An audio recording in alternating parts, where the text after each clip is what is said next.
विघ्नेश्वरं सकलविघ्नहरं नमामि। वक्रतुंड महाकाय कोटिसूर्यसमप्रभा निर्विघ्नं कुरु मे देव सर्वकार्येषु सर्वदा।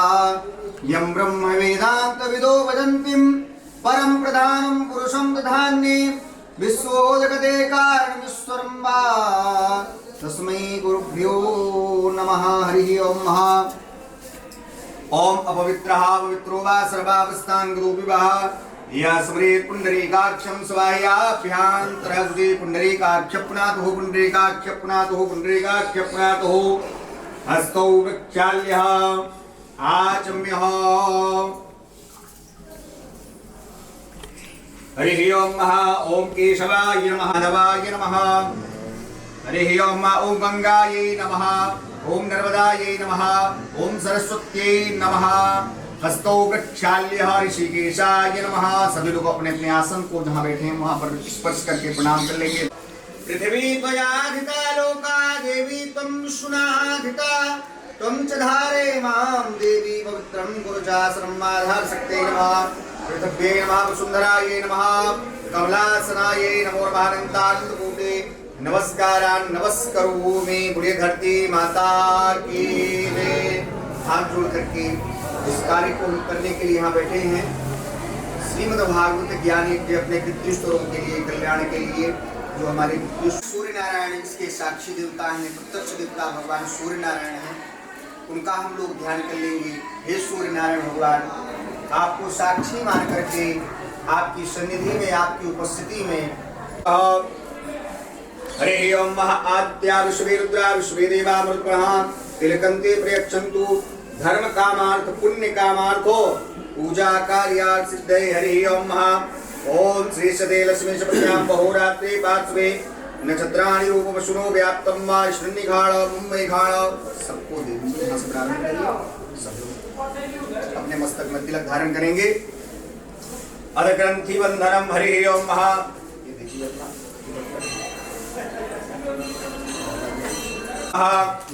ओम गणाधिपं नमस्कृत्य मां लक्ष्मी सरस्वती दंपत्यों रक्षणार्थाय वटग्रंथिं करोम्यहम्। हरि ओम।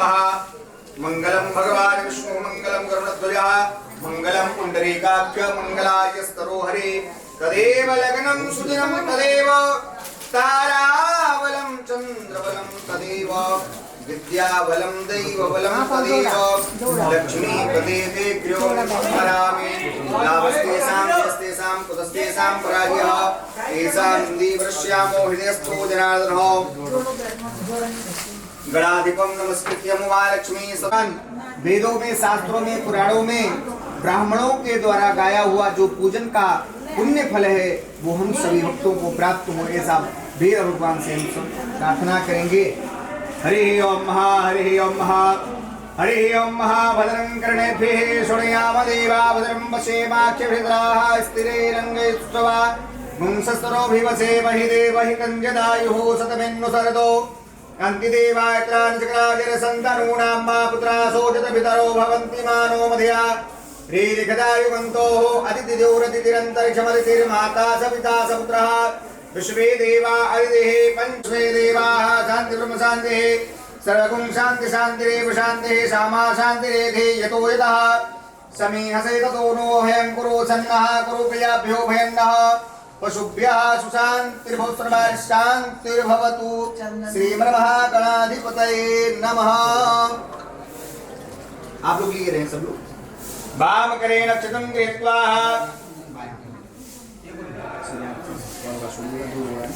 नमः का सभी लोग उच्चारण करेंगे। हरि ओम। हिरण्यगर्भाभ्यां नमः। श्री पुरंदराभ्यां नमः।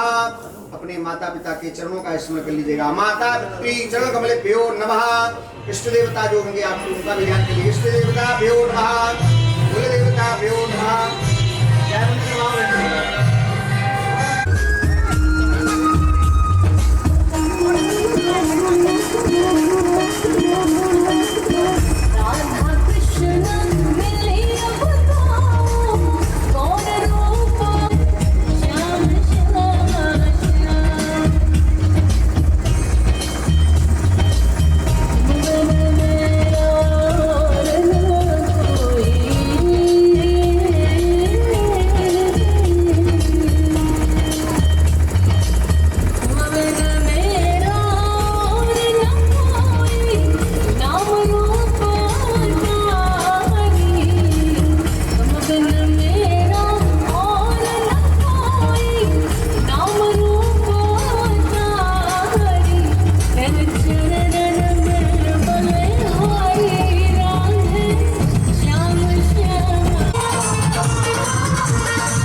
कमरा ही लाली या गुंगा तेरी नाचे नजराली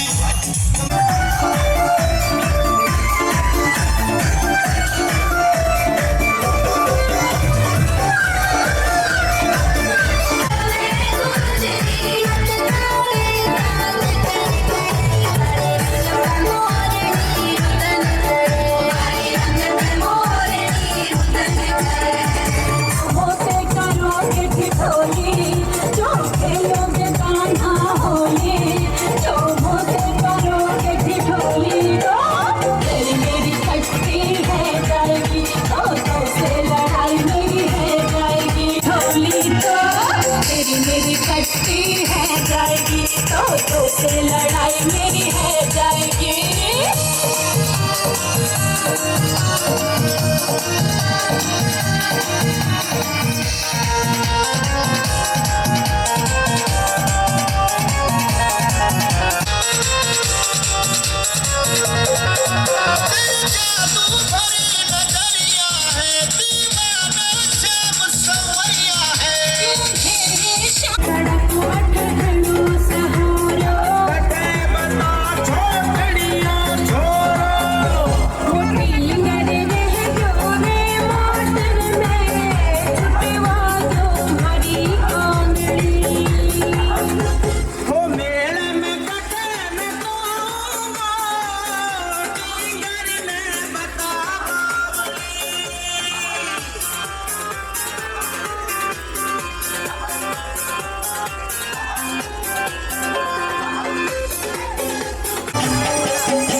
चारों तरफ लखाई गंगा टोलिया कितने बिना पाया मोला सारे टोलिया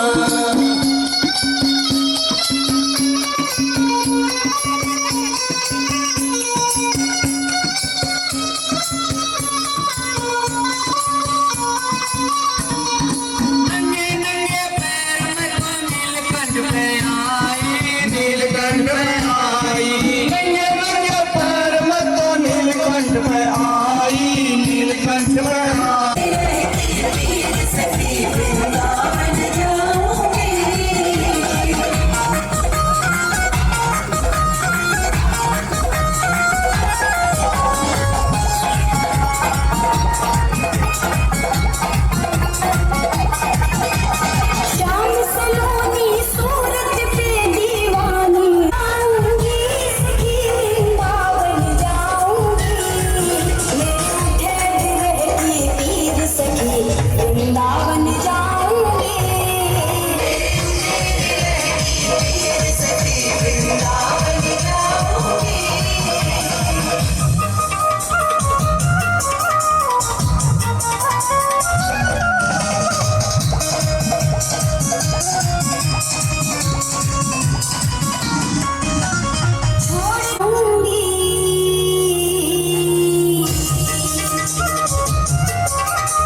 कथा प्रारंभ हो चुकी है।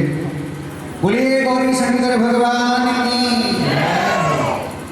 आइए, जो आज के पूजन के यजमान थे वो भागवत पूजन के लिए भागवत जी के नजदीक आ जाए। जो आज पूजन के मुख्य यजमान थे सपत्नी, वो पूजन के लिए भागवत जी के समीप आए। हम सबका बड़ा सौभाग्य है, पावन भोलेनाथ की चरण सन्निधि में हम सब बैठ करके श्री राधा बाकी बिहारी सेवा समिति रेवाड़ी के तत्वावधान में इस ज्ञान यज्ञ का आयोजन परम आदरणीय दीदी सरिता शर्मा जी, ये ज्ञान यज्ञ उनके संरक्षण में प्रारंभ हो रहा है। आज इस ज्ञान यज्ञ का प्रथम दिवस है। जो भी दूर दूर से श्रद्धालु भक्तवृंद आए हुए हैं, उन सभी भक्तवृंदों का श्री राधा बाकी बिहारी सेवा समिति रेवाड़ी हृदय से स्वागत अभिनंदन वंदन करती है। आइए हम पूजन के जो इसके मुख्य यजमान के रूप में यशोदानंद शर्मा जी, संत प्रकाश शर्मा जी, विनोद शर्मा जी, श्रीमती संतोष शर्मा जी मुख्य रूप से इस कथा ज्ञान यज्ञ के यजमान के रूप में परिणित है। आइए हम बड़ी भक्ति और भाव के साथ आचार्य गण पूजन कराएंगे। ओम पुरंदवाम देवराः पुरंदमसादियाः पुरंदविश्वाभूतानि यादवेदः पुण्यहिमा। ओम मंगलम भगवान विष्णुः मंगलम गरुड़ध्वजः मंगलम पुंडरीकाख्य मंगलाय स्तरोहरे। हस्ते पुष्पाणि गृहीत्वा, हाथ में पुष्प लें, हस्ते पुष्पाणि गृहीत्वा भागवत भगवान का ध्यान करेंगे। सुखदेव जी महाराज का ध्यान करेंगे। तुलसा महारानी का स्मरण कर लेंगे। हरि ओम ध्येयं सदा परिभवनममीष्टदोहम् तीर्थास्पदं शिवव्यञ्चिनुतं शरण्यं विद्यार्थिहं प्रणतकाल भवादिपोतं वन्दे महापुरुषते चरणारविन्दम्। सपरिकराय नमः, प्राणपुरुषोत्तमाय नमः। ध्यानं समर्पयामि, ध्यानार्थे पुष्पाणि क्षराणि समर्पयामि। ईशवादिरूपाद्यमस्ति मुखे आचमनीयं सर्वाङ्गे स्नानीयं जलं समर्पयामि। सपरिकराय नमः, पुराणपुरुषोत्तमाय नमः। वृन्दादिभ्ये नमो नमः। गन्धादिभिः सम्पूज्यः गन्धद्वारा नित्यपुष्टां करीषणीं ईश्वरीं सर्वभूतानां तामिहोपहवै श्रियं। सपरिकराय नमः। नानापदद्रव्याणि समर्पयामि, पुष्पं पुष्पमालां समर्पयामि। माल्यादीनि सुगन्धीनि मालित्यादीनि वै प्रभो मया दत्तानि पुष्पाणि गृहाणो परमेश्वरः। सपरिकराय नमः, पुराणपुरुषोत्तमाय नमः। सुदेवाय नमः, व्यासचन्द्राय नमः। पुष्पमालां समर्पयामि। दधीचीर्घृतानि च आहारं भक्ष्यभोज्यं च नैवेद्यं प्रतिगृहीतं। सपरिकराय नमः। नैवेद्यं निवेदयामि। नैवेद्यान्ते उपवासार्थे एलालमङ्गादिकरमूर्षितं दक्षिणाद्रव्यं समर्पयामि। हिरण्यगर्भगर्भस्थं हेमबीजं विभावसो अनन्तपुण्यफलदः शान्तिं प्रयच्छ मे। सपरिकराय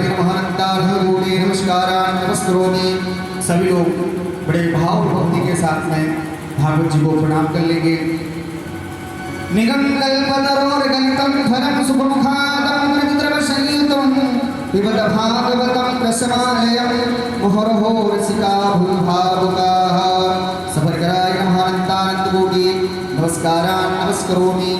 सभी लोग हाथ जोड़ करके अपने पूर्वजों का, पितृश्वरों का स्मरण कर लेंगे, ध्यान कर लेंगे। हे पितृश्वर देवता, आपके जगन्नाय कृष्णाय गोविंदाय नमो नमः। तत्र भगवान् व्यासपुत्रो निरीक्षया गामण्डलापेभ्य अलक्षयिको निजाभुष्टो शवारीभूतवेशः सच्चिदानन्दरूपाय विश्वसंतापहारिणे अखंडा। आइए सभी लोग आरती में सम्मिलित होने के लिए भागवत जी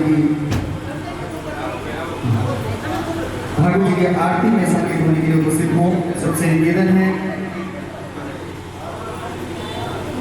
हमारे मुख्य यजमान श्री भागवत भगवान की है आरती, पापियों को पाप से है तारती। श्री भागवत भगवान की है आरती, पापियों को पाप से है तारती। श्री भागवत भगवान की है आरती, पापियों को पाप से है तारती।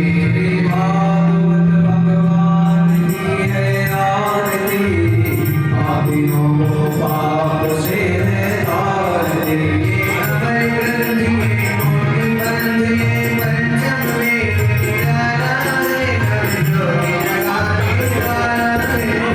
अभय ग्रंथि मोहि बंधे पंचम में निराला है कविजोनि जगाने वाला है। हरि नाम यही हरि जाने यही, हरि नाम यही हरि जाने यही, हरि नाम यही हरि जाने यही, हरि नाम यही हरि जाने यही। जगते मंगल की आरती, पापियों को पाप से है तारती। श्री भागवत भगवान की है आरती, पापियों को पाप से है तारती।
आइए सभी लोग भागवत जी को प्रणाम करते हुए आरती लेकर के यथास्थान विराजेंगे।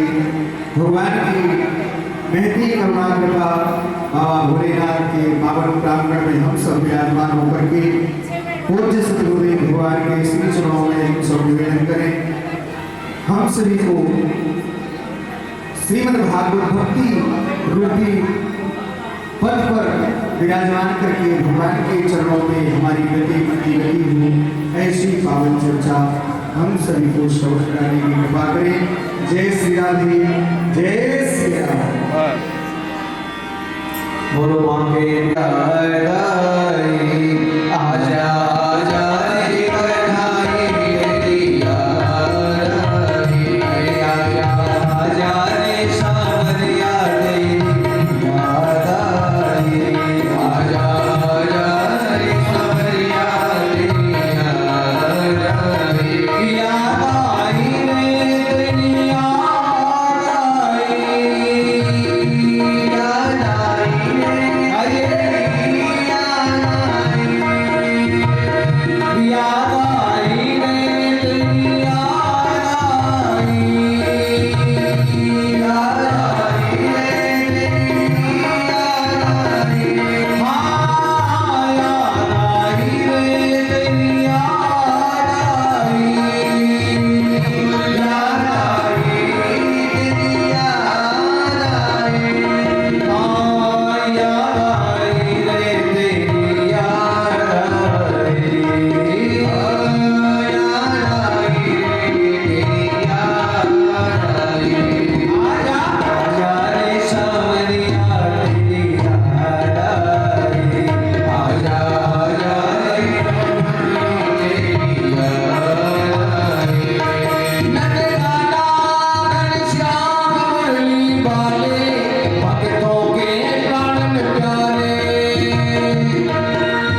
पितृसुरों के कल्याण के लिए, उनके निमित्त कोई भी सदकार्य करता है, कोई भी सदाचार करता है, तो उस सदाचार से, उस शुभ कर्म से, उस सत्कर्म से हमारे पितृसुरों को बल मिलता है, उनमें सामर्थ्य आती है, उनको बड़ा हर्ष प्राप्त होता है, आनंद प्राप्त होता है कि अरे हमारे परिवार में कम से कम ऐसा पुत्र हुआ, ऐसी संतति हुई, ऐसे लोग हुए जो हमारे कल्याण के लिए ऐसे शुभ कर्म करा रहे हैं, भागवत की कथा करा रहे हैं। आप लोगों ने तो भागवत की कथा को श्रवण किया होगा। भागवत के महात्म्य कथा में आता है कि गोकर्ण जी ने प्रेत बने हुए अपने भाई धुंधकारी के कल्याण के लिए श्रीमद् भागवत की कथा का आयोजन किया। और किससे पूछ करके किया? उन्होंने सूर्यनारायण भगवान से पूछा, उनसे प्रार्थना की कि गुरुदेव, मेरा भाई जो प्रेत योनि में चला गया है उसका कल्याण कैसे होगा? महाराज, उसके कल्याण के लिए आप हमें कोई उपाय बताएं। तो सूर्यनारायण भगवान ने स्वयं गोकर्ण जी को आदेश दिया कि श्रीमद् भागवतार मुक्ति सप्ताह वाचन करो। गोकर्ण जी, आप अपने भाई के कल्याण के लिए श्रीमद् भागवत की कथा कराओ। और प्रेमियों, गोकर्ण जी ने भागवत की कथा कराई और प्रेत योनि से उनको मुक्ति मिल गई। महाभारत में भी एक प्रसंग आता है प्रेमियों। महाभारत में एक प्रसंग आता है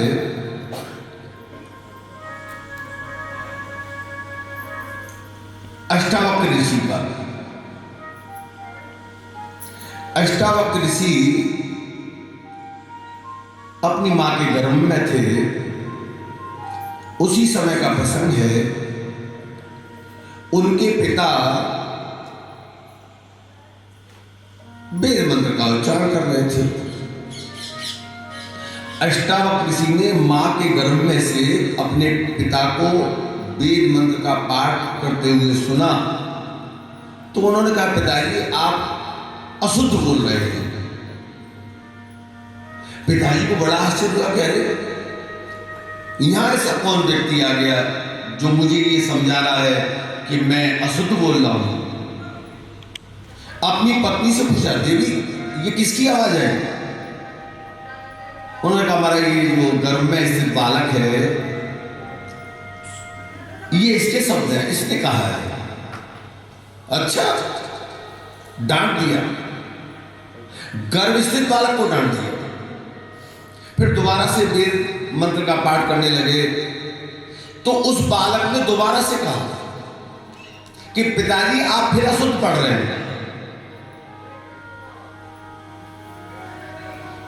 अष्टावक्र ऋषि जी के पिताजी को गुस्सा आ गया। वो कहने लगे, अच्छा नादान बालक, तुम गर्भ में स्थित होकर के ऐसी उल्टी पुल्टी बात कर रहे हो, मुझे बता रहे हो कि मैं गलत पढ़ रहा हूं। जाओ, तुम उल्टे पुल्टे ही पैदा हो गए। पिता ने अपने गर्भ स्थित बालक को साथ दे दिया।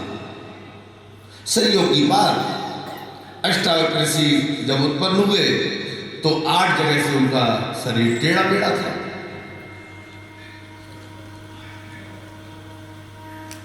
अष्टावक्र ऋषि अपने मामा के बालक के साथ खेलते थे और मामा को ही अपना पिता समझते थे।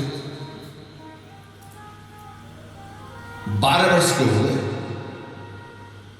तो एक दिन अष्टावक्र ऋषि के भाई ने कहा, भाई ये तो मेरे पिता हैं, तुम अपनी मां से पूछो कि तुम्हारे पिता कहाँ हैं। अष्टावक्र ऋषि आए, अपने मां के चरणों में प्रणाम किया, मां से पूछने लगे, मां ये बताओ मेरे पिता कहाँ हैं। मां को बोलना पड़ा। मां कहने लगी, बेटा जब तुम गर्भ में थे तो तुम्हारे पिताजी एक बार महाराज जनक की सभा में शास्त्रार्थ करने के लिए गए। शास्त्रार्थ में पराजित होने के कारण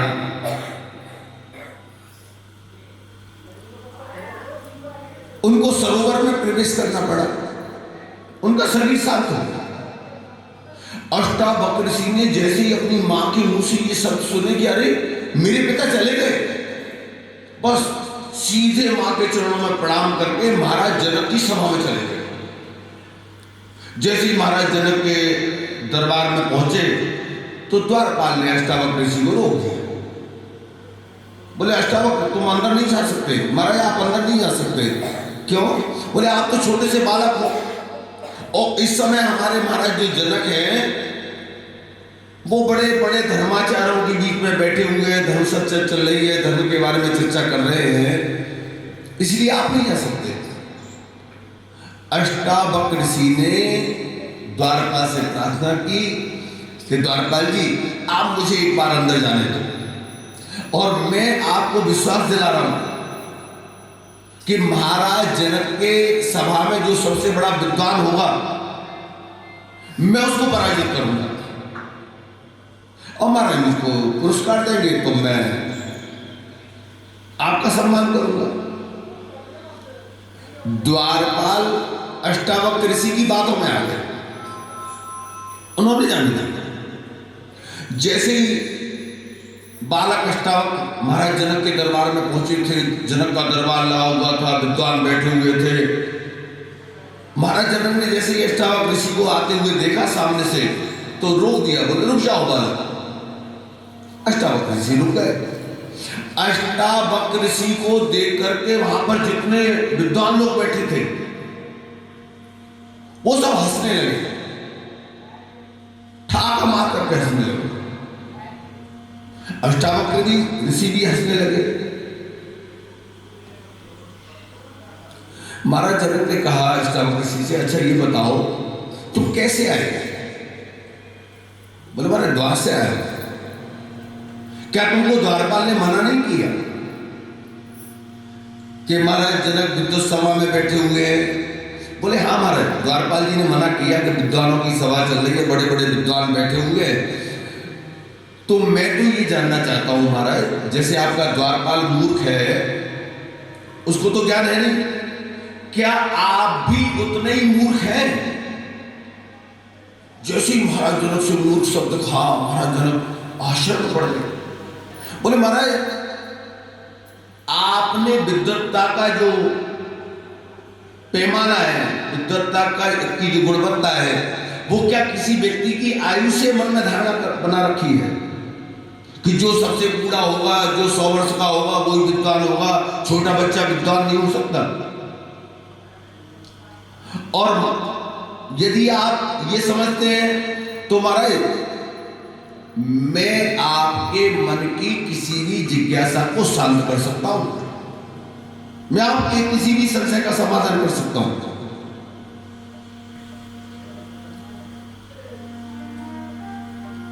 और महाराज सबसे बड़ी बात तो यह है, मैंने द्वारपाल ने मुझे बताया था कि विद्वानों की सभा बैठी हुई है। मुझे तो ऐसा लगता है आपकी सभा में कोई व्यक्ति विद्वान है ही नहीं।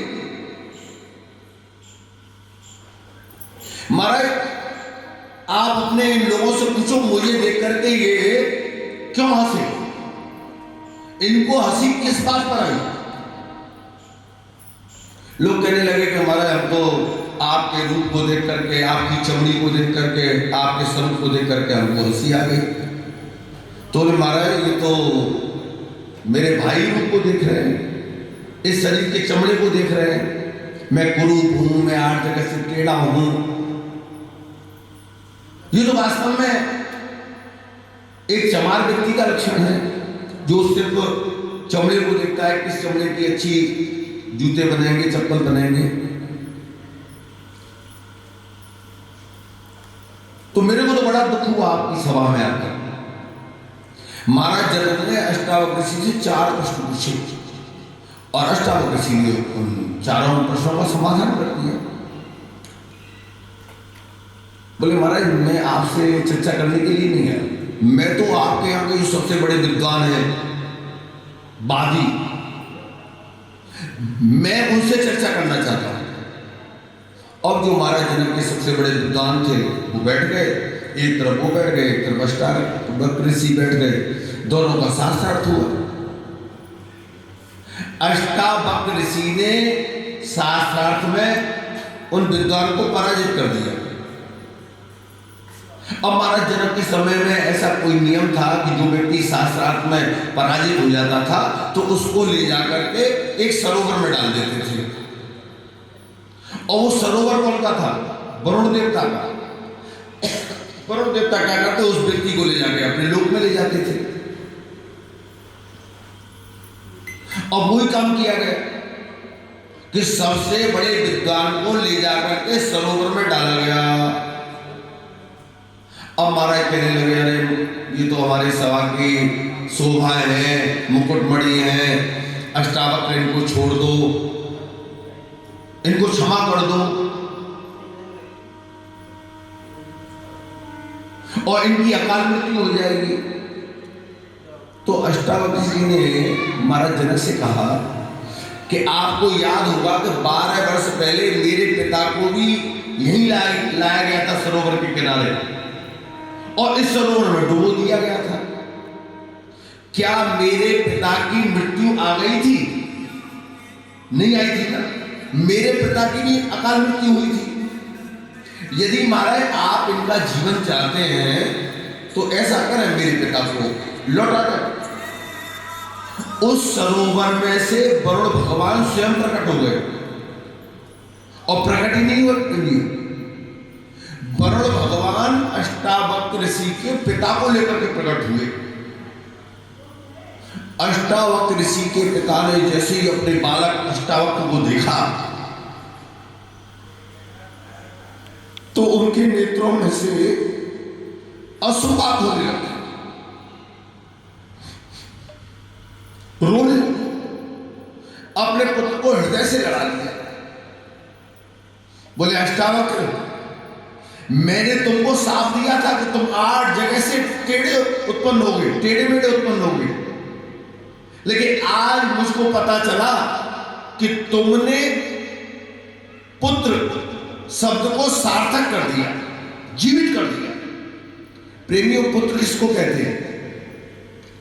पुत्र उसको कहते हैं जो अपने पितृश्वरों को, जो अपने माता पिता को, जो अपने दादी बाबा को, जो अपने परिवार के किसी भी व्यक्ति को, जो अपने समाज के किसी व्यक्ति को, ग्राम के किसी व्यक्ति को, देश के किसी व्यक्ति को, राष्ट्र के किसी व्यक्ति को अपने सदाचार से, अपने सुकर्म से नरकों से निकाल करके ले आए। अष्टावक्र ऋषि के पिताजी तो मर गए थे, 12 वर्ष पहले मरे हुए पिता को अपने सदाचार से जीवित कर दिया। बोले आज मैं तुम जैसे पुत्र को पाकर के धन्य हो गया। कहने का तात्पर्य है प्रेमियों, ये कथा मैंने आपको इसलिए सुनाई कि वास्तव में हम लोग जो सत्कर्म करते हैं, सदाचार करते हैं, भगवान वेदव्यास जी ने भागवत जी की महिमा का गान किया है, और ये 6 अध्याय क्या है प्रेमियों? ये है षड्विधा भक्ति। ये भागवत जी की जो महात्म्य की कथा है वो है सिंहासन, और भागवत जी क्या है? भागवत जी साक्षात भगवान श्री कृष्ण, भगवान का स्वरूप, वांग्मय स्वरूप है भागवत जी की कथा। तो पहले महात्म्य की कथा सुनेंगे हम लोग, भगवान के लिए सिंहासन सजा लें कि भाई प्रभु हम आपको बुलाना चाहते हैं, आपकी भक्ति करना चाहते हैं, आपकी प्राप्ति करना चाहते हैं। हम देखो हमने अपना आपके लिए बैठने के लिए सिंहासन सजा दिया है, आप आना महाराज, आकर के उस सिंहासन पर विराजमान हो जाना। तो भागवत जी की महिमा का गान करते हुए भगवान वेद व्यास श्रीमद् भागवत जी के मार्ग की पहली अध्याय के पहले श्लोक में भगवान की स्तुति करते हुए कहते हैं, क्या स्तुति कर रहे हैं व्यास जी? कि सच्चिदानंद रूपाय विश्वोत्पत्त्यादि हेतवे तापत्रय विनाशाय श्री कृष्णाय वयं नमः। मैं उन भगवान श्री कृष्ण के चरणों में प्रणाम करता हूं, मैं उनका नाम लेता हूं, मैं उनकी कथाओं को सुनने के लिए कहने के लिए जा रहा हूं। और मैं अकेला नहीं, सब प्राणियों के साथ, सभी वैष्णवों के साथ, भक्तों के साथ।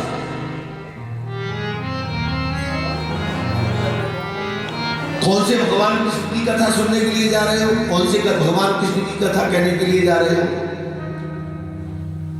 तो भगवान श्री कृष्ण के बारे में सबसे पहले उन्होंने भगवान के स्वरूप के बारे में बताया। भाई हम लोगों ने तो कैलेंडरों में देखा है भगवान का रूप, ऐसे मुरली लेकर के खड़े हुए हैं, कहीं बंसी बजा रहे हैं, कहीं गाय चरा रहे हैं, कहीं गोपियों के साथ नृत्य कर रहे हैं, कहीं भगवान ने गिरिराज जी को धारण कर रखा है। ऐसा चित्र देखा ना हमने? एक चित्र, एक स्वरूप व्यास जी बता रहे हैं। जिन भगवान श्री कृष्ण की हम कथा सुनने के लिए जा रहे हैं,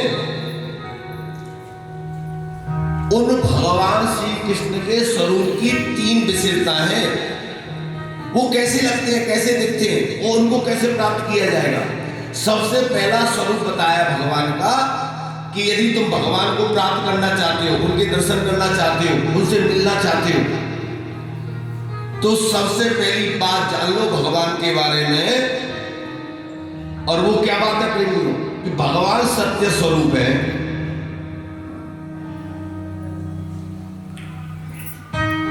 यदि हमारे जीवन में सत्य नहीं आया तो हम भगवत प्राप्ति नहीं हो सकती, भगवान हमको नहीं मिलेंगे। हम कितना भी कीर्तन कर लें, कितना भी भजन कर लें, कितने भी अनुष्ठान कर लें, कितना भी कुछ भी कर लें, कोई भी साधन कर लें, सबसे पहले क्या बात बताई भगवान के बारे में? कि भगवान सत्य स्वरूप है। उनको सत्य बहुत अच्छा लगता है। अब भगवान को जो अच्छा लगेगा, यदि कोई बात हमारे जीवन में नहीं आई तो बेकार, फिर भक्ति करने का आनंद नहीं आएगा। हमारी वाणी पर सत्य हो, हमारे व्यवहार में सत्य हो, हमारे आचरण में सत्य हो, तो हमारी समझ में कथा आ जाएगी। कथा ही नहीं समझ में आ जाएगी, भगवान भी समझ में आ जाएंगे। और समझ में नहीं आ जाएंगे, भगवान हमारे साथ जुड़ जाएंगे, हम और भगवान एक रूप हो जाएंगे। लेकिन एक काम करना पड़ेगा, सत्य लाना पड़ेगा। वाणी पर सत्य आए, बहुत सावधान होकर के। नहीं, मैं झूठ नहीं बोलता भैया, मैंने तो भागवत की कथा सुनी है और पंडित जी कह रहे थे कि भगवान का वो सत्य स्वरूप बता रहे थे भगवान के बारे में। सबसे पहली बात बताई और सबसे महत्वपूर्ण बात बताई पंडित जी ने कि भगवान सत्य स्वरूप है, सत्य उनको अच्छा लगता है। मैं झूठ नहीं बोलूंगा, मैं झूठ नहीं बोल सकता। सत्य का बस संग ही सत्संग है। हम लोग कहते हैं ना सत्संग में जा रहे हैं, उसका अर्थ ही है हम सत्य का संग करने के लिए जा रहे हैं। हम सत्य के बारे में सुनने के लिए जा रहे हैं कि सत्य किसको कहते हैं, क्या सत्य है, क्या असत्य है, ये हम जानने के लिए जा रहे हैं। यही तो धर्म है प्रेमियों। सत्य का बस संग ही सत्संग है, और सत्य हो स्वीकार तो सत्संग है। यदि हमने अपने जीवन में सत्य को स्वीकार नहीं किया तो हमारा सत्संग में जाने का कोई फायदा नहीं, समय की बर्बादी है। फिर तो हम समय बर्बाद कर रहे हैं। अरे नहीं, पंडित जी तो कहते रहते हैं सत्य बोलना चाहिए, हमें क्या मतलब। ना ना, सत्य हो अनिवार्य तो सत्संग है। सत्य को स्वीकार भी करना पड़ेगा और अपने जीवन में अनिवार्य भी बनाना पड़ेगा, कठोरता से, कड़ाई से। इस नियम का कड़ाई से पालन करना पड़ेगा। नहीं नहीं, मैं ध्यान रखूंगा। अच्छा ठीक है, मैं आपको झूठ बोलता था लेकिन अब मैं कम झूठ बोलूंगा। प्रेमियों, धीरे धीरे प्रयास से होता है। हम अभ्यास करें, सावधान हो जाए। क्या हम बिना बात के झूठ तो नहीं बोल रहे। बहुत से लोग बेमतलब के झूठ बोलते हैं। और कैसा झूठ बोलते हैं? आधी किलोमीटर का। अरे कहां पहुंच गए? बस मैं मोड़ पर आ गया, जीतपुरा के मोड़ पर खड़ा हूं। मैं तो अभी रेवाड़ी से चले नहीं है और जीतपुरा के मोड़ पर पहुंच गए। मतलब किलोमीटर का झूठ बोल रहे हैं हम लोग। इससे क्या फायदा हो जाए? साफ साफ कह दो, अरे भाई मैं क्या बताऊं, मैं निकल नहीं पा, मैं बस अभी निकल रहा हूं और मैं जल्दी पहुंच जाऊंगा। हम बिना विचार किए झूठ बोल रहे हैं। बहुत सावधान होना है, बड़ी सावधानी से व्यवहार करना है। वो भगवान श्री राम के पास खिंची चली गई। जैसे ही देखा, जैसे ही दृष्टि पड़ी, गोस्वामी लिखते हैं, जिमी रवि मन द्रव रवि के लोग, ऐसी स्थिति हो गई, अपने आप खिंची चली गई भगवान के पास जाकर के। और जैसे ही भगवान को देखा तो भगवान को देख करके कहने लगी, प्रभु मैंने आज तक आप जैसा व्यक्ति नहीं देखा।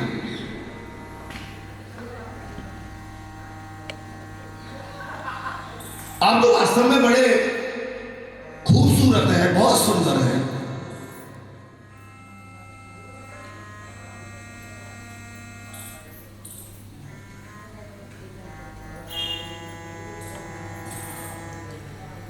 बेसुध हो गई सुभर का।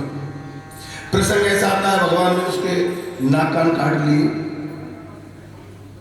उसने जाकर के अपने भाइयों से कहा, खरदूषण से, कि ऐसे ऐसे जंगल में दो राजकुमार आए हैं और उन दोनों ने मेरे नाक कान काट लिए हैं। तुम जाकर के मेरे अपमान का बदला लो उनसे। खरदूषण ने क्या किया, पूरी सारी सेना ली और दल बल के साथ भगवान राम के ऊपर आक्रमण कर दिया। सारी सेना लेकर के आए खरदूषण। लेकिन जैसे ही खरदूषण की दृष्टि भगवान श्री राम के ऊपर पड़ी और उन्होंने भगवान श्री राम को देखा तो उन्होंने क्या किया, अपने मंत्रियों को बुलाया। मंत्री को धरा, सचिव बोले खरदूषण हमारा क्या किया है? बोले ये दोनों जो बालक दिखाई दे रहे हैं सामने, ये हमारे शत्रु है। बोले हमारे, ये को दो बालक ने भूषण, और इनको देखकर के तो ऐसा लग रहा है वास्तव में ये तो कोई मनुष्यों में भूषण है, मनुष्यों का श्रृंगार है। मतलब ऐसा लगता है इनको देखकर के जैसे सारी सुंदरता इनके रूप में प्रकट हो गई हो। अरे महाराज आप कैसी बात कर रहे हैं, इन्होंने तो आपकी बहन के नाक कान काटे हैं। तो खरदूषण क्या कहने लगे, जज्जत भगनी कीन कुरूपा, बदलाए नहीं पुरुष रूपा। भाई हमने ये जान लिया अच्छी तरह से, इन्हीं ने हमारी बहन के नाक कान काटे हैं, लेकिन इन दोनों को मारने का मन नहीं कर रहा। मारने की तो बात क्या कहें, इनसे तो लड़ने का भी मन नहीं कर रहा है। ये तो वास्तव में अनुपम पुरुष है, पुराण पुरुष है। खरदूषण ने क्या कहा, नाग असुर सुर नर मुनि जेते, हमने अपने जीवन में अभी तक जितने भी लोगों को देखा है, हम लोग पाताल में भी गए थे, नागलोक में गए थे, नागलोक में देखा, हम देवताओं के पास गए स्वर्ग में, इंद्र की सभा में हमने सभी लोगों को देखा, देवताओं को देखा, हमने असुरों को भी देखा, अपने पूरे राक्षस जाति के दानवों के प्रकार को भी देखा, मनुष्य को भी देखा, लेकिन हमने इतना दिव्य स्वरूप देखा ही नहीं, इतना दिव्य व्यक्ति देखा ही नहीं।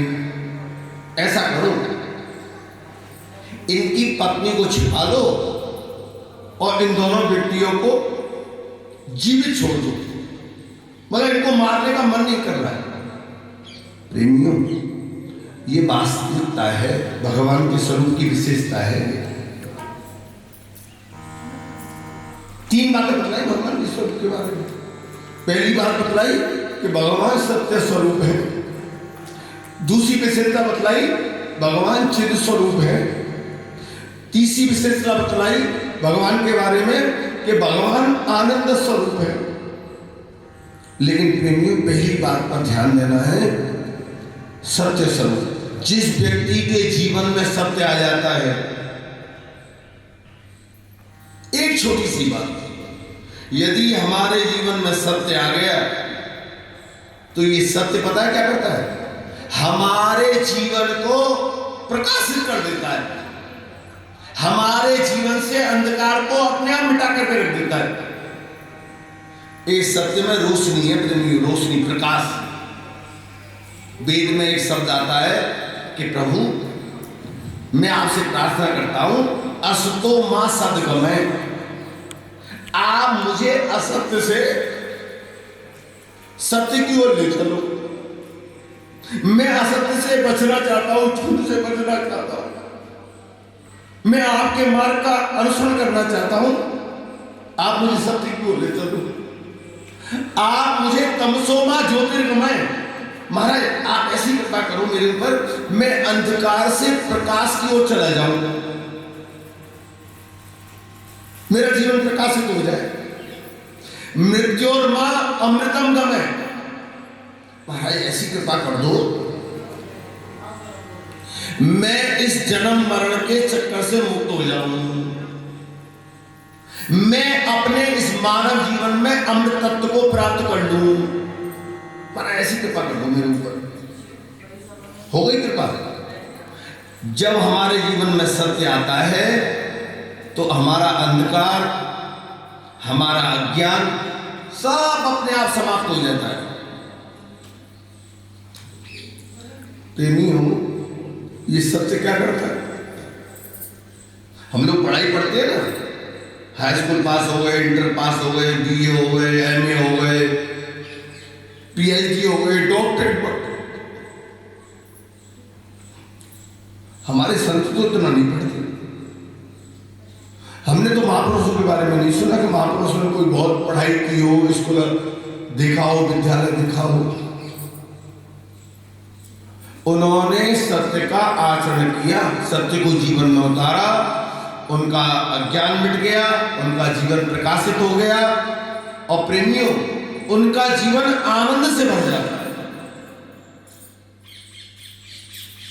जब व्यक्ति भगवान की भक्ति से युक्त हो जाता है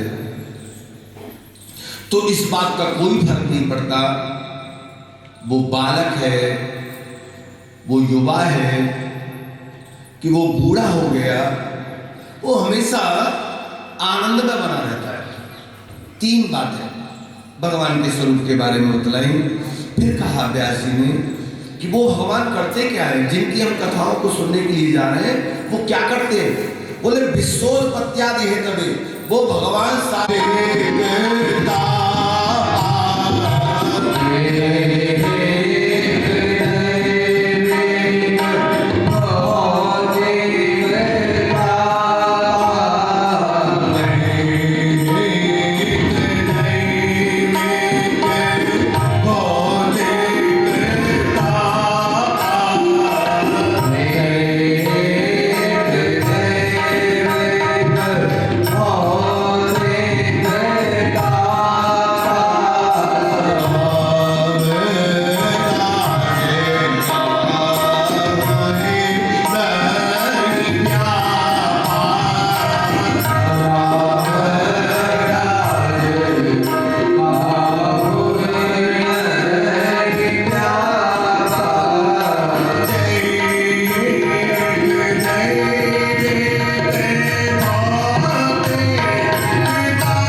समाहित हो जाता है, उसके शरीर में किसी प्रकार का कोई कष्ट की अनुभूति नहीं होती। ऐसा नहीं, कष्ट नहीं होते,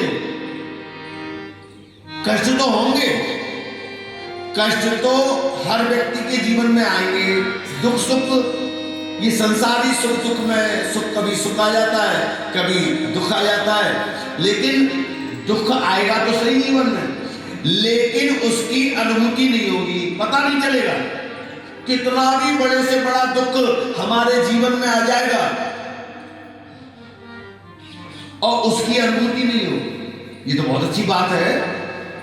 पैर में दर्द हो और पता नहीं चले, सिर में दर्द हो उसका पता नहीं चले, अनुभूति नहीं हो, दर्द हो लेकिन अच्छा लगे। प्रेमियों, ये वास्तव में एक भक्त का जो चित्त है, जो मन है, जो बुद्धि है, वो ऐसी हो जाती है। उसके जीवन में कोई कितनी भी बड़ी से बड़े दुख की घटना आए, वो अपने आप सुख में परिवर्तित हो जाती है। भगवान राम के बारे में आपने सुना होगा, जिनका राज्याभिषेक होने के लिए जा रहा था। कल जिनका राज्याभिषेक होना है और उनको आज पता चल रहा है कि भाई कल तुमको राज्याभिषेक नहीं होगा, तुमको 14 वर्ष का वनवास होगा। कि माने ये तो कहा भगवान से कि तुमको कल राज्याभिषेक नहीं होगा, राज्य तुम राजा नहीं बनोगे, तुमको वनवास जाना पड़ेगा। यदि विचार करें तो ऐसा लगता है इससे बड़ा कोई दुख नहीं होगा, लेकिन भगवान ने जब सुना, उनको कैसी अनुभूति हुई? बड़े खुश हुए, अरे ये तो मां ने कमाल कर दिया, मेरे को तो छोटा सा एक राज्य का राजा बनाया जा रहा था, अब तो मैं सारे भूमंडल का राजा हो जाऊंगा। पिता तीनों को कारण राजा, पिता ने मुझे वन का राजा बना दिया है। प्रेमियों, सोचने का फर्क है। हमारी बुद्धि, हमारा मन, हमारा चित्त सब कुछ बदल जाएगा। दुख में भी सुख की अनुभूति होने लग जाएगी। ऐसी है प्रेमियों भगवान की कथा। व्यास जी कहते हैं, ऐसे जो भगवान हैं श्री कृष्ण, मैं उनके चरणों में सभी लोगों के साथ प्रणाम करता हूं। हम भी भगवान के चरणों में प्रणाम करते हैं। प्रभु ऐसी कृपा करें हमारे जीवन में ये भागवत की कथा उतर जाए, हमारे पितृषों का कल्याण हो जाए, हम जिनके निमित्त ये कथा करा रहे हैं उनका कल्याण हो जाए, और हमारे परिवार में जो संतति उत्पन्न हो, पर वो भी आपके चरणों की भक्ति करने वाली उत्पन्न हो। प्रजंतमनुपेतमपेत कृत्यम दैवार्यनो विरहका तरआ जुहाव पुत्रेति तन्मयतया तरवोभिनेदोस् तं सर्वभूतहृदयं मुनिमानतोऽस्मि। व्यास जी कहते हैं कि मैं उन सुखदेव भगवान के चरणों की वंदना करता हूं कि जिन सुखदेव भगवान का अभी अभी जन्म हुआ है, जो अभी अभी मां के जन्म से प्रकट हुए हैं, और उन्होंने क्या किया? मां के गर्भ से प्रकट होने के बाद युवावस्था धारण कर ली और अपनी मां को छोड़कर के, पिता को छोड़कर के जंगल की ओर चले गए, जंगल की ओर जाने लगे। पीछे पीछे पिताजी को बड़ा आश्चर्य हुआ कि कैसा बच्चा पैदा हुआ है जो अभी अभी जन्म हुआ है और अभी अभी ये अपने पैरों से खड़ा हो गया और कितना बड़ा रूप बना लिया और ये वन में जा रहा है। पिताजी आवाज आने, अरे बेटा रुक जाओ, अरे बेटा रुको, अरे बेटा सुनो, अरे बेटा रुको। सुखदेव जी ने क्या किया? अपनी आत्मा का अनुष्ठान जंगल के वृक्षों के अंदर कर दिया। व्यास जी सुखदेव जी को पुत्र कहकर के संबोधित करने लगे और वो जंगल के वृक्ष व्यास जी को पुत्र कहकर के संबोधित करने लगे। ऐसे जो वीतराग परमहंस सुखदेव जी हैं कि बाल्यावस्था से ही भगवान के चरणों से इतना प्रेम, भगवान के चरणों में इतनी निष्ठा, इतनी भक्ति और भगवत भाव में स्थित ऐसे जो सुखदेव भगवान हैं, हम सब लोग उन सुखदेव भगवान के चरणों में प्रणाम करते हैं, उनकी वंदना करते हैं। तीसरे श्लोक में प्रेमियों इस कथा को प्रारंभ किया गया। ये आज से 5000 वर्ष पहले की कथा है। 5200 वर्ष, 5200 वर्ष पहले से कम की कथा है।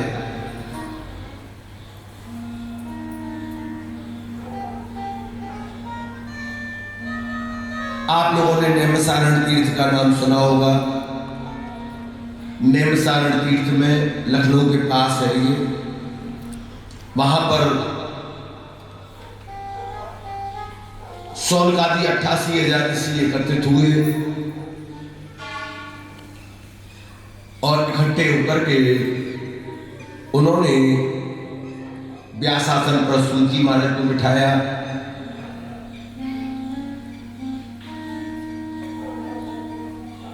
उनके चरणों में प्रार्थना की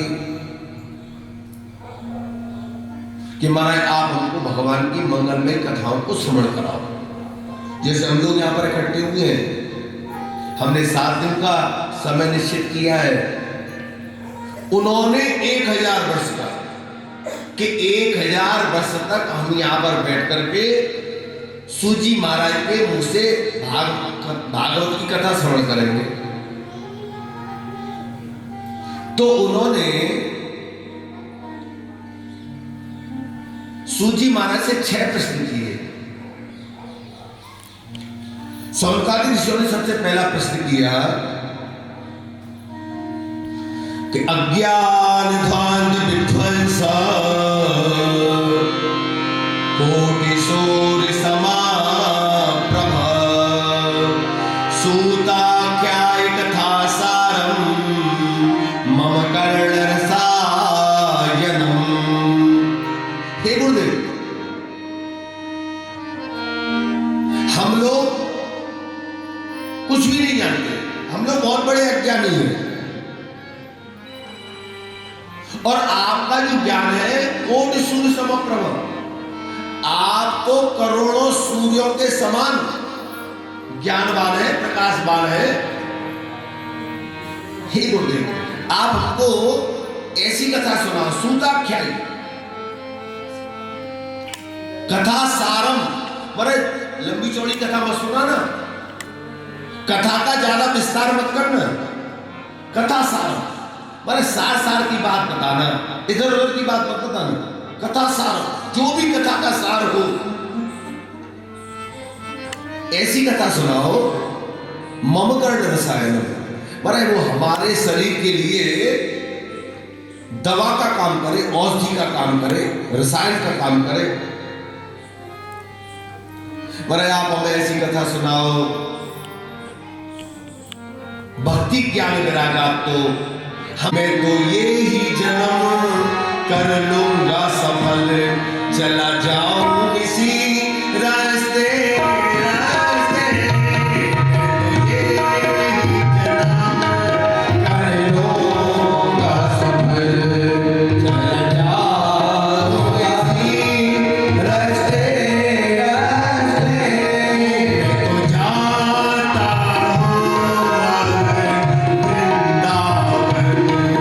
मनमोहन बात जहाँ कर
की प्राप्ति करनी है प्रेमियों,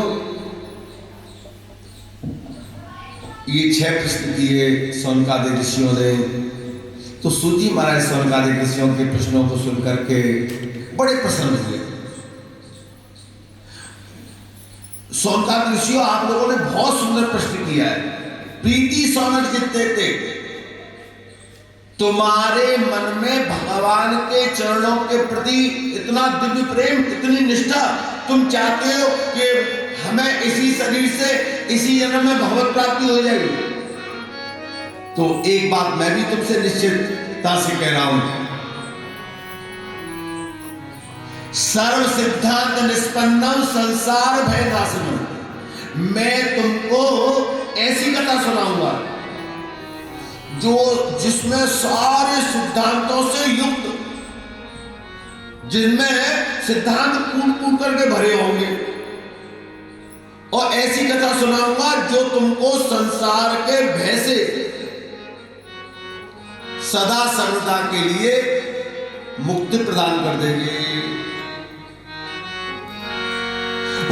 ऐसी कथा सुनाऊंगा भक्तों को वर्धनम यच्च, तुम्हारे हृदय को भगवान की भक्ति से ओतप्रोत कर देगी।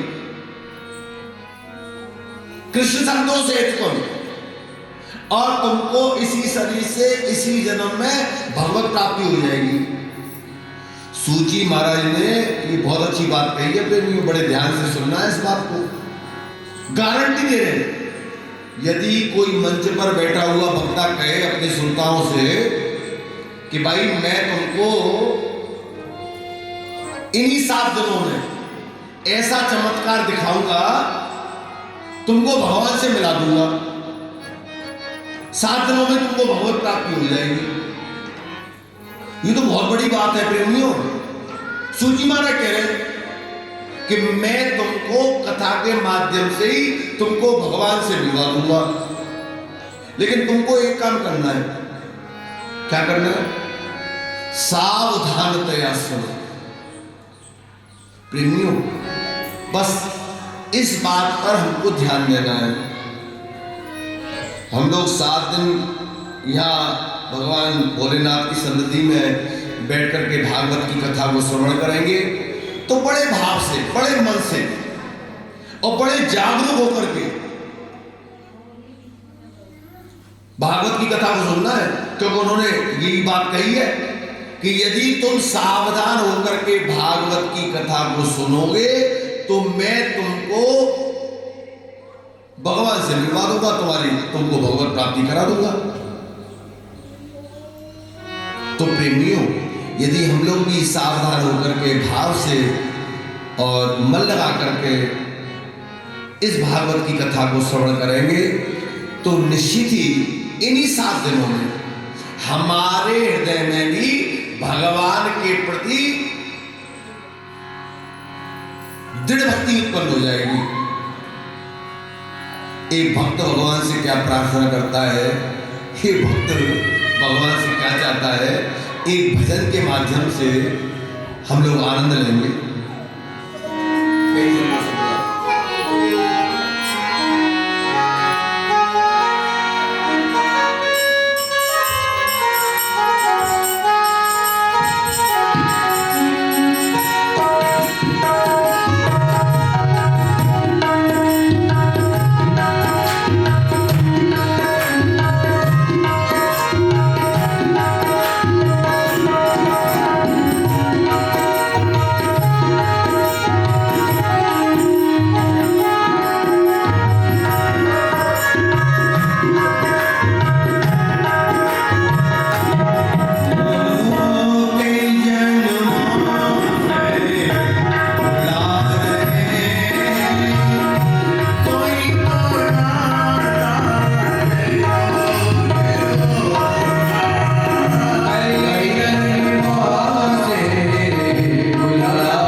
सावधान दया सुनो, बहुत सावधान होकर के, एकदम भाव से भर करके, दिव्य भाव से भर करके कथा सुनो।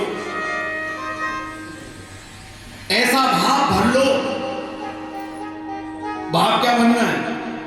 हम भगवान के भक्त नहीं हैं, हम कुछ नहीं जानते, हम अज्ञानी हैं, हम पापी हैं, हम कामी हैं, हम क्रोधी हैं, हम लोभी हैं, लेकिन हम कथा सुनने के लिए आपके चरणों में आकर के बैठ गए हैं। अब हम कुछ नहीं करेंगे। अब जो भी करना है आपको करना है और आपकी कथा को करना है। मन से शिव मंदिर में बैठे हुए, जीतपुरा में बैठे हुए हैं, और मन से कहां पहुंचना है? मन से प्रयागराज में पहुंच जाओ। अरे हमारा क्या बताया, हम तो कुंभ में जान नहीं पाए, हमने अपने बच्चे से कहा था लेकिन उसको समय नहीं मिला, और क्या बताए हमारा रिजर्वेशन भी नहीं मिला। कोई चिंता मत करो, मन से भाव से प्रयागराज पहुंच जाओ कि हम प्रयागराज में बैठ करके ही भागवत की कथा सुन रहे हैं, यहीं बैठे बैठे। और यहीं बैठे बैठे हमको ये भाव लाना है, ये मन में विचार करना है कि आज पर्व का दिन था, हमको संगम में गोता लगाना था, नहीं लगा पाए, लगा लो, अपनी नाक बंद कर लो और नाक बंद करके भगवान से प्रार्थना करो, प्रभु मैं नहीं आ पाया किसी कारण से, लेकिन मैं उस पुण्य को प्राप्त करना चाहता हूँ, उस लाभ को प्राप्त करना चाहता हूँ। जिस गंगा जी में, जिस जमुना जी में, जिस संगम में आज बड़े बड़े संत महापुरुषों ने स्नान किया, मैं भी उसमें गोता लगाना चाहता हूँ। बस मन से गोता लगा लो, मन से, मानसिक 3 बार गंगा गंगा, यमुना यमुना, सरस्वती सरस्वती। बस एक बार इस शब्द का उच्चारण करके गंगा यमुना सरस्वती त्रिवेणी, त्रिवेणी कह दो, मैं त्रिवेणी में गोते लगा रहा हूं, वही फल मिलेगा। गंगा गंगे यो ब्रूयात् योजनानां सहस्रम। धन वृंदावन नाम है, धन श्री वृंदावन नाम, धन वृंदावन रसिक जन, जे सुमरे श्यामा श्याम। वृंदावन धाम अपार, जपे जा राधे राधे। वृंदावन धाम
सूर्ये नमः ज्वालामालिने नमः देवमालिने नमः सर्वोपचारार्थे नंदादेवी संपूर्ण सभी लोग आगे आ जाए आरती के लिए जो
भागवत जी को प्रणाम करते हुए प्रसाद लेकर के सभी लोग प्रसाद लेकर के जाएंगे और कल पुनः आकर के भगवान की मंगल की कथा को सुना करेंगे।